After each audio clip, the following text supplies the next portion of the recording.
What's going on YouTube? Username Kite562 here of Kite562 Books and Manga Reviews with another Stephen King book review, and it's of Dolores Claiborne by Stephen King.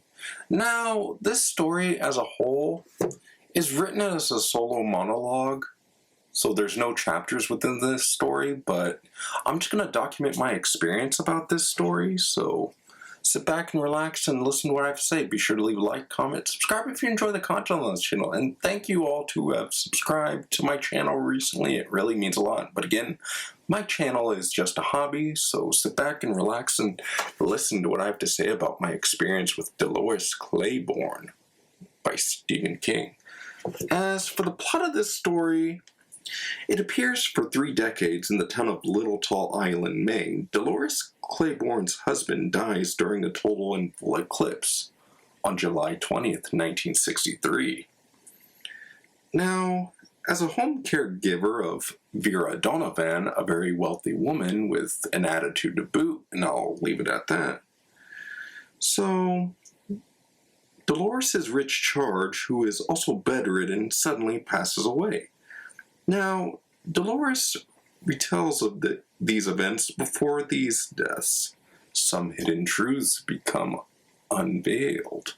Now, the events started off from 1962, well, 1961 to 62. It was really confusing, but all in all, this book was a really enjoyable experience as well.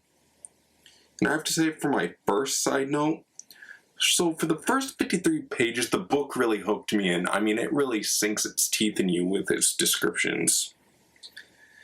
I mean, the main character, Dolores Claiborne, with her thick northern Maine accent, it is really written within each and every character of each and every page, and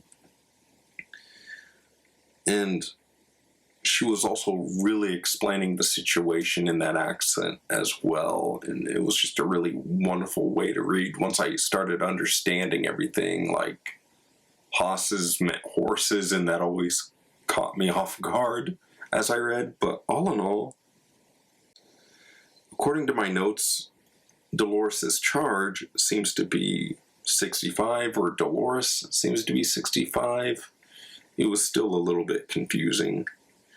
So, continuing on, I also don't think this book doesn't have any chapters, as I stated before, but it wasn't difficult to get used to as I went on. Like, mainly I just would read 25 pages in the afternoon, then 25 pages at night. This book's like 300 or so pages as a whole, and it's also made by Signet Fiction or Signet Publishing.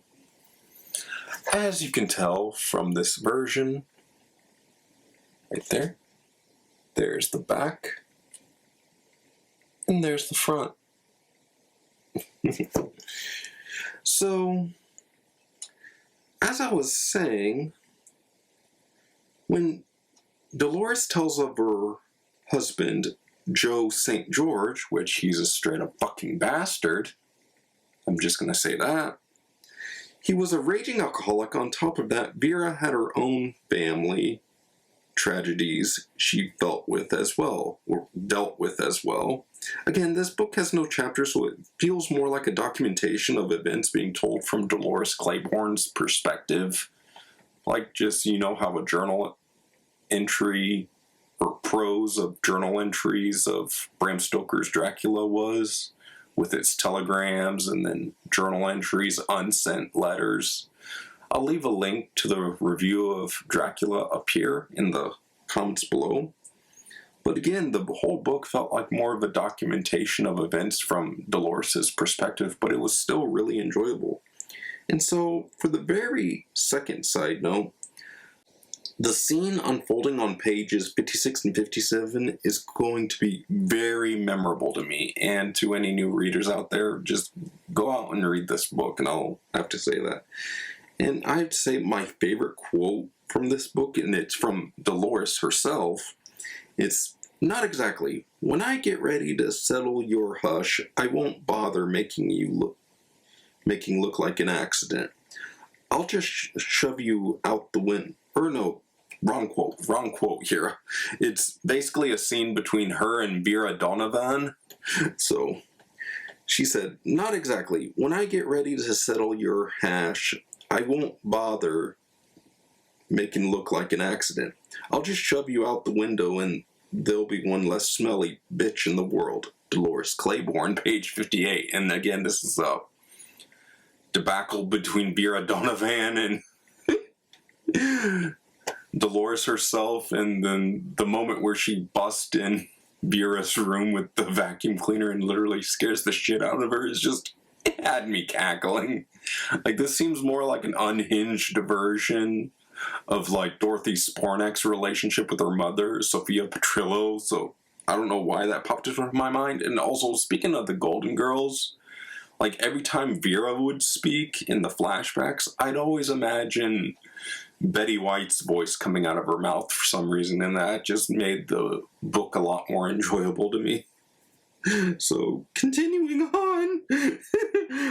So, for the story so far, as I read, it seems Dolores' husband, Joe, is suspicious of everyone around him.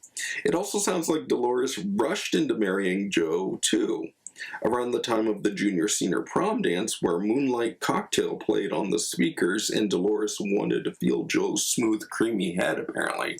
Since at that time, people were getting married at that age in the 50s.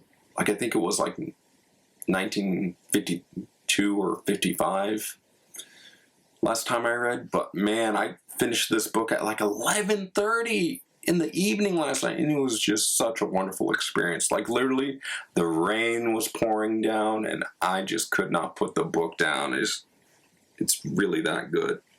And so, for side note number 3, let me tell you, pages 86 through 91, both Dolores and Joe were alcoholics, and Dolores came from a home of domestic violence. Rumors were spread by the neighborhood that Joe would beat Dolores and his kids, and pages 96 through 100 were a really amazing set of scenes in this book. And so the moments between her daughters, Selena and Dolores, are just really memorable to me and got me really misty-eyed as a whole. And so I wrote down the list of Dolores' children. So there's Pete St. George, and he's the youngest. Joe St. George Jr., he's the middle child. And Selena St. George, and she's the eldest daughter of Joe St. George and Dolores St. George. And so for side note number 4, pages 134 through 140 absolutely shattered my heart in more ways than one. It's great to see Selena open up to her loving mother after that hatchet incident with the pitcher, and if you know, you know. And it's a creamer pitcher, whatever you want to call it. It more sounded like a glass lemonade pitcher to me as I read. So, that was just a really badass and sweet moment between Selena and Dolores, and just, man, all of these characters really feel absolutely raw and human in my eyes. And I have to say, for my second favorite quote, "You don't know what hell is," I said, "but you don't promise to leave Selena alone. I'll see you find out." Dolores Claiborne, page 150. And this is Dolores talking to her husband, Joe St. George. And if I get angrier during this review, I apologize, but this guy, Joe, he's a real damn piece of work, and he just really pisses me off whenever he'd appear on this page. And so for my book experience so far, 230 pages in as of May 8th, 2024. Regardless of this book being written as a whole monologue, it's still a very gripping story as a whole. The moments with Dolores feel more like an older mother and adult-daughter relationship between Vera Donovan and Dolores herself. That's what it felt like to me. And it's a very gripping story as a whole. The moments with Dolores and Vera feel more like an older mother and adult-daughter relationship. Also, the moments prepping up for the eclipse party at Vera's house, while also Dolores observing Joe enjoying that bottle of expensive whiskey she got him, which was Johnny Walker, apparently. So, she got him always her actions had always gotten me at the edge of my seat with the way she was observing Joe and how things were playing out, especially that porch thing during the eclipse and then the moments rising up to the event. Again, if you know, you know. I'm just going to say that. And it was just a really wonderful experience as a whole with the book. So my final thoughts for this book, and it was an amazing story of strength and perseverance through the hellish experience that life seems to suddenly throw at you. And I mean, there are a lot. There's a lot of hellish experiences for every character in this story as a whole. But again, at the end of the day, this book is another 10 out of 10, and definitely go read it. Definitely go read Dolores Claiborne by Stephen King. You will not regret it at all. So this is Kite562 of Kite562 Books and Manga Review signing out. As always, I hope you have a wonderful day, everybody. Later. And be sure to leave a like, comment, subscribe. And if you enjoy the content, what's your favorite part about Dolores Claiborne? Let me know down in the comments. I'm Kite562 signing out, and as always, I hope you have a wonderful day, everybody. Later.